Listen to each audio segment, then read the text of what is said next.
It's 11:47 p.m. This is Ria. She's 16, her phone's in her hand. She's scrolling not because she's bored, but because she does not want to sleep. Because when she stops scrolling, her thoughts get louder. She typed a message today, deleted it, typed it again, deleted it again. She laughed in class today, answered, I'm fine, at least 3 times, posted a story that got a few likes, enough to look normal. And yet, she feels like she's falling behind at life without knowing what she did wrong. And here's the uncomfortable truth: Ria isn't rare. She's in this room, she's probably in your class. She might be your friend, or she might be you. And the scary thing is, no one's worried about her, all because she's quiet. Some of the most dangerous things in this world are perfectly quiet: carbon monoxide, stress fractures, volcanoes, and one's silent thoughts. Volcanoes, they don't erupt randomly. Deep beneath the Earth's surface, there is a magma chamber, a pocket where molten gases and rocks collect. Over time, heat rises, gases expand, pressure builds. From the outside, the volcano looks calm. No warning, no smoke, no sound. All while being perfectly quiet. Until one day, it erupts. Not because something new happened that day, but because too much pressure was held in for too long. This eruption itself is natural and necessary. It allows the volcano to reset, thrive, and continue living without damage. I know this pressure personally. For the longest time, I was quiet too. I was the listener, the nodder, the one people talked to, but no one really noticed. Don't get me wrong, as a child, I was the most open and expressive. I spoke, I laughed, I asked everything. I have an older brother. He's always been effortless in sports, in academics, in friendships. The kind people naturally gravitate towards. I watched him, and slowly, without realizing, I started comparing myself. Not in belonging, not in academics, not in achievements, but in belonging. Because when I looked around, I realized I wasn't any of the things he seemed to be so effortlessly. I wasn't the loud one, I wasn't the confident one, I wasn't the one people naturally chose. Then, about a year ago, someone asked me, "Tere koi dost nahi hai kya?" And that's when I truly realized I didn't have the kind of friend group I wanted. The kind my brother seemed to have so effortlessly. And that's what broke me. Because all I ever wanted was to belong, to be in a circle where I felt accepted and safe. That's when the question started.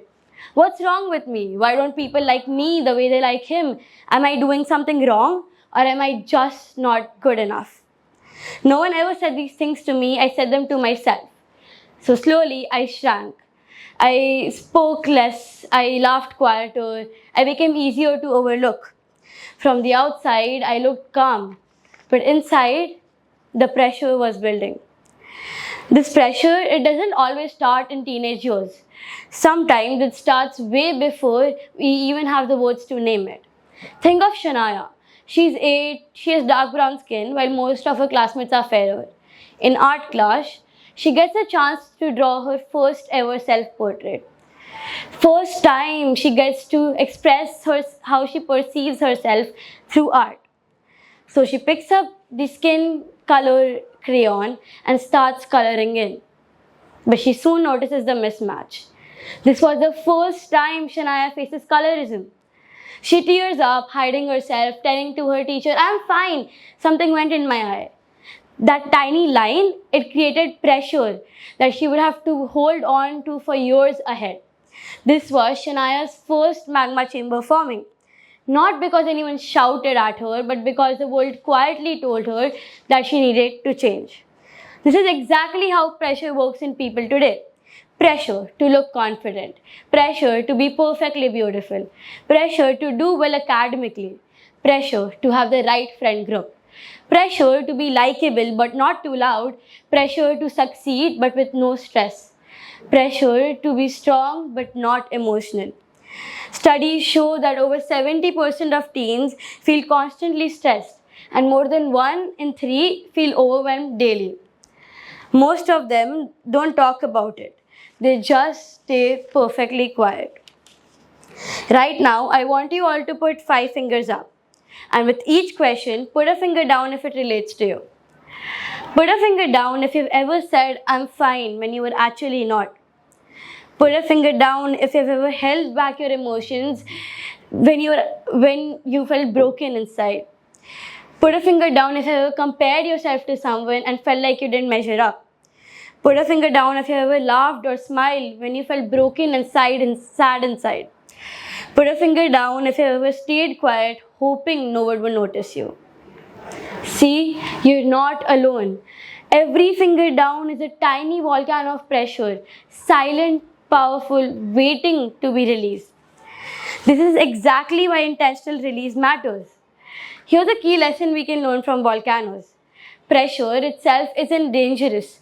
Unreleased, captured, trapped pressure is. Volcanoes that release small amounts of pressures daily aren't as destructive and are far healthier than the ones that keep it all inside. People work the same way. You don't need to break down to deserve support. You don't need to cry to deserve comfort. You do not need to explode to be heard. So here's something simple you can do today. Pick 1 or 2 people you trust deeply, someone sitting right beside you, a friend, a sibling, a family member, and choose a safety word. A word when you text or say it lets them know I'm not okay, I need you, but I do not want to feel like a burden. It can be something as simple as a safety pin. This allows release without a sudden burst of pressure. A tiny eruption that keeps you safe, resets your emotions, and allows release without pressure. Now let's go back to Ria. It's still 11:47 p.m., but this time she texts her safety word.